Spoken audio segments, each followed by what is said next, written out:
ইংরেজি অনার্সের ছাত্রী অর্পিতা সরকারকে মোটা টাকার টোপ দিয়ে হানি ট্র্যাপে ব্যবহার। প্রথমে টার্গেট সেট করে সোশ্যাল সাইটে আলাপ, ঘনিষ্ঠতা বাড়তে কিভাবে অপহরণের ছক কষা হতো। অবসরপ্রাপ্ত সেনাকর্তা ব্রিগেডিয়ার দেবাশিস দাস কি বলছেন শোনাব। অপরাধ জগতের মানুষরা এটা সম্পূর্ণরূপে ব্যবহার করছে তাদের ডিজিটাল ফুটপ্রিন্ট কমাতে, যাতে পুলিশ বা অন্য কোনো ইনভেস্টিগেটিভ এজেন্ট খুঁজতে না পারে যে এই এক একটা মানুষকে আমরা ধরছি। যেমন এদেরকে আজকে ধরেছি হামিদ আর অর্পিতাকে, কিন্তু এর মাথাকে আমরা ধরতে পারবো না। আরো হয়তো কিছু মানুষ বেরোবে যারা এদের সাথে চ্যাট করেছে এবং একই সমতুল্য মানুষ, এবং সেইটা আরো ভারতবর্ষের অনেকগুলো স্টেটে এগুলো ধরা পড়েছে। এই শেহজাদ ভাট্টি নেটওয়ার্কের কথা হলো এখন ব্যবহার হচ্ছে সোশ্যাল মিডিয়ায়, এবং এটা আরেকটা নতুন রকমের ছায়াযুদ্ধ।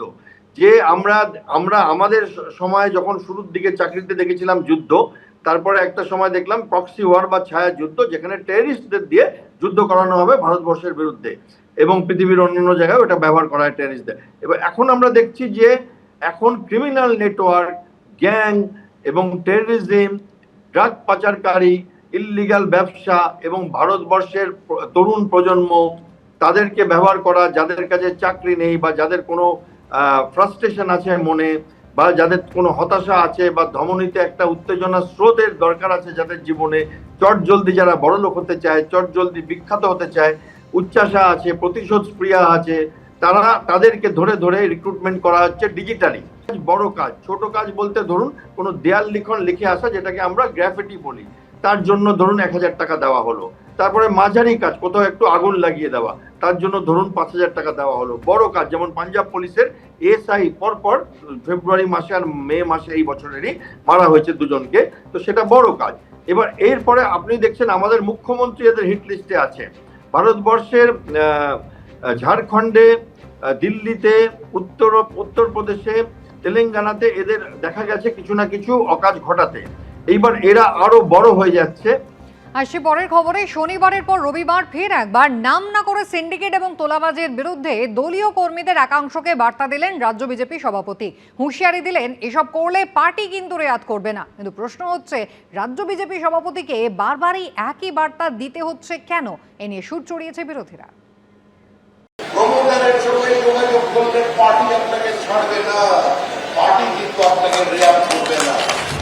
দুর্নীতি, সিন্ডিকেট, তোলাবাজি, কাটমানি, পর্যবেক্ষকদের মতে এসবের লাগাম ছাড়া বারবারন্ত থেকে মুক্তি পেতেই রাজ্যে পরিবর্তন করেছে পশ্চিমবঙ্গবাসী। কিন্তু বিজেপি সরকার আসার পরেও কি সেই ছবিটা পাল্টায়নি? প্রশ্নটা উঠছে কারণ এ নিয়ে দলীয় নেতাকর্মীদের একাংশের উদ্দেশ্যে ফের সতর্কবার্তা দিতে শোনা গেল খোদ বিজেপির রাজ্য সভাপতি শ্রমিক ভট্টাচার্যকে। কাউকে প্রোটেকশন দিতে গেলে আর মিউনিসিপ্যালিটি অফিসে যাতায়াত বাড়িয়ে দিলে পার্টি তার বিরুদ্ধে ব্যবস্থা নেবে। যা করবে সরকার করবে। এটা প্রথমবার নয়, শনিবারও এক অনুষ্ঠান থেকেও তার গলায় শোনা গিয়েছিল কার্যত একই সুর। এখন যে কোনো জায়গায় কোম্পানি খুলতে গেলে আপনি নিজেই নিজের ইট কিনতে পারবেন, সিমেন্ট কিনতে পারবেন, বালি কিনতে পারবেন। কেউ যদি যায় ফোন করার ব্যবস্থা আছে, ফোন করবেন, দেখবেন হয় সে সেখান থেকে চলে গেছে, না হলে লকআপের ভিতরে ঢুকে গেছে। এই ব্যবস্থা আমরা অন্তত করতে পেরেছি, কিন্তু সর্বত্র করতে পারা গেছে এটা এই কথা বললে মিথ্যাচার করা হবে, করতে পারিনি। এই প্রেক্ষাপটে তৃণমূলের প্রশ্ন, তাহলে কি শ্রমিক ভট্টাচার্য ঘুরিয়ে মেনে নিচ্ছেন যে সিন্ডিকেট, তোলাবাজি এসব এখনো বন্ধ হয়নি? শ্রমিক ভট্টাচার্য রাজ্য সভাপতি, একটা দলের রাজ্য সভাপতিকে দলটা 2 মাস হয়েছে সরকারে এসছে বলতে হচ্ছে যে এইভাবে তোলাবাজি চলবে না। প্রমাণিত হয়ে যাচ্ছে যে এই তোলাবাজি বলুন বা এই ধরনের ভাইরাসে এই 2 মাসে সরকারের নেতৃত্বাধীন বিজেপিটাও ভরপুর আক্রান্ত। রাজনৈতিক পালাবদলের পর অভিষেক বন্দ্যোপাধ্যায় সহ একাধিক তৃণমূল নেতার দিকে ডিম ছোড়ার ঘটনা দেখা গেছে। সে কথা মনে করিয়েও সতর্ক করে দিয়েছেন বিজেপির রাজ্য সভাপতি। এই অত্যাচার ভুলে যাবেন না। এই অত্যাচারীদের যদি ভুলে যান তাহলে ডিম যেদিকে পড়ছে, ডিম কিন্তু অন্যদিকে ঘুরতে বেশি সময় লাগবে। उन्होंने डीम थेरेपी का एक इसमें बोलता है, उनका चीफ मिनिस्टर डीम थेरेपी का फेवर में बोलता है, उनका मिनिस्टर अग्निमित्रा पर डीम थेरेपी का फेवर में बोलता है। क्यों नहीं उन्होंने मिनिस्टर को सैक किया अग्निमित्रा पाल को? उसका हिम्मत है कुछ? সম্প্রতি তৃণমূলের 3 জন রাজ্যসভার সাংসদ শ্রমিক ভট্টাচার্যর হাত ধরে বিজেপিতে যোগ দেন। এদিন সেই প্রসঙ্গেও ইঙ্গিতপূর্ণ মন্তব্য করেন শ্রমিক ভট্টাচার্য, যার জেরে প্রশ্ন উঠেছিল বিজেপির তৃণমূলীকরণ শুরু হয়ে গেল কিনা। এই প্রেক্ষাপটে তৃণমূল ছেড়ে আসাদের দলে নেওয়া নিয়েও ইঙ্গিতপূর্ণ মন্তব্য করেছেন তিনি। আমি কয়েকজনের হাতে পতাকা তুলে দিয়েছিলাম, আমাকে কেউ তাতে এত ক্ষুব্ধ হয়েছেন, মানে তৃণমূলের উপরে ঘৃণা কোন পর্যায়ে পৌঁছেছে যে আগের দিন পর্যন্ত আমার যারা সুখ্যাতি করছিলেন, পরের দিন আমার গলায় জুতোর মালা পরিয়ে দিয়ে। কিন্তু এই ধরনের কাজের মধ্যে নিপুণতা চাই, জুতোগুলো দেখলাম সব নতুন। সব মিলিয়ে রাজ্যে নতুন সরকার আসার পরও পুরনো ইস্যুতে চাপানোতর চলছেই। শিবাশিস মৌলিক, সন্দীপ সরকার, সৌরভ বন্দ্যোপাধ্যায়, এবিপি আনন্দ। কয়েকদিন আগে তৃণমূল প্রধানের ইস্তফার পরেই কামারহাটিতে পুরভোট ঠিক করে ফেলেছিলেন স্থানীয় বিজেপি নেতৃত্ব। সম্প্রতি আবার কলকাতার প্রাক্তন তৃণমূল কাউন্সিলরের অফিসে দেখা যায় বিজেপি নেত্রীকে, জানিয়ে জল্পনা চলছিলই। আর এরই মধ্যে দলীয় নেতাদের উদ্দেশ্যে সতর্কবাণী শোনালেন রাজ্য বিজেপি সভাপতি। কয়েক মাস পরই কলকাতা পুরসভার ভোট, তারপরই নির্বাচন রাজ্যের বাকি পুরসভাগুলোতে।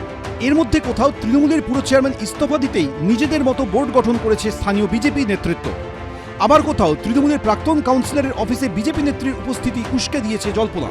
এই আবহে রবিবার ইঙ্গিতপূর্ণ মন্তব্য শোনা গেল বিজেপির রাজ্য সভাপতির গলায়। কেউ কেউ নিজেদের স্বঘোষিত কাউন্সিলর করে ফেলেছেন এলাকায় এলাকায়। কয়েকদিন আগে উত্তর 24 পরগনার কামারহাটি পুরসভার প্রধানের পদ থেকে ইস্তফা দেন তৃণমূল নেতা গোপাল সাহা। এরপরই অভিযোগ ওঠে রাজ্য নেতৃত্বকে না জানিয়েই কামারহাটির স্থানীয় বিজেপি নেতৃত্ব নিজেদের মতো করে পুরো বোর্ড গঠন করে নেয়। পুরপ্রধান করা হয় নির্দল কাউন্সিলর সুশান্ত চট্টোপাধ্যায়কে, যিনি আবার সম্পর্কে রাজ্য বিজেপির সাধারণ সম্পাদক লকেট চট্টোপাধ্যায়ের ভাই। এ নিয়ে হুঁশিয়ারি দিতে শোনা গিয়েছিল খোদ রাজ্য বিজেপির সভাপতিকে। যারা কামারহাটি থেকে এসেছেন জানাবেন আজকে বিকেল 4টের মধ্যে অমিতাভ চক্রবর্তীর কাছে কিসের ভিত্তিতে আজকে এই প্রচার হচ্ছে কামারহাটিতে যে বিজেপি ওখানে মিউনিসিপ্যালিটির বোর্ড গঠন করেছে। এখানে সরকার এবং দল আলাদা। সম্প্রতি কলকাতা পুরসভার 54 নম্বর ওয়ার্ডের এই ছবি ভাইরাল হয়। যে ঘরটি দেখা যাচ্ছে সেটি কলকাতা পুরসভার 54 নম্বর ওয়ার্ডের প্রাক্তন তৃণমূল কাউন্সিলর এবং প্রাক্তন মেয়র পরিষদ আমিরুদ্দিন ববির অফিস। ভাইরাল ভিডিওতে দেখা যায় সেখানে দলবল নিয়ে পৌঁছে যান বিজেপি নেত্রী প্রিয়াঙ্কা টিব্রেওয়াল। এই ছবি সামনে আসার পরেই জল্পনা শুরু হয়েছে। আমিও ছিলাম না, ওইখানে গিয়ে বলেছে আমার এত বড় অফিস আছে, আমাকে এই এলাকাতে একটা অফিস করিয়ে দিন। আমি কিন্তু বিজেপিতে জয়েন কোনোভাবে করছি না, না কোনো রকম ব্যাপার আছে।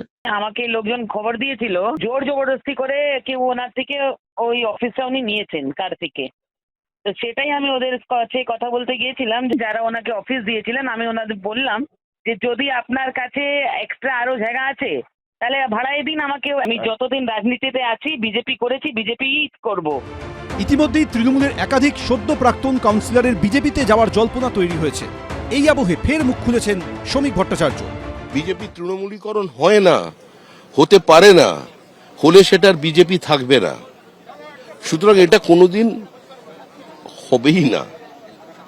কেউ কেউ নিজেদের স্বঘোষিত কাউন্সিলর করে ফেলেছেন এলাকায় এলাকায়। উনি অনেক রকম কথা বলছেন, আমরা দেখতে পাচ্ছি, যেটার কোনো প্রতিফলন কিন্তু বাস্তবে হচ্ছে না। উনি অনেক কথা বলছেন, ডিম ছোড়া নিয়েও বলেছেন, আবার ওরা তোলাবাজি করছে বিজেপির লোকেরা, সেটাও বলেছেন, কিন্তু বাস্তবে কিন্তু তার প্রতিফলন নেই। বলা আর ইমপ্লিমেন্ট করার মধ্যে তো পার্থক্য থাকে। ওনার কথা ওনার কর্মীরা শুনছে তো দেখতে বুঝে উঠতে পারছে না। বিধানসভা ভোটের পর সবার নজর আপাতত মিনি বিধানসভা অর্থাৎ কলকাতা পুরসভার ভোটের দিকে। অর্ণব মুখোপাধ্যায়, শিবাশিস মৌলিক, অনির্বাণ বিশ্বাস, এবিপি আনন্দ। এবিপি আনন্দ, এগিয়ে থাকে, এগিয়ে রাখে।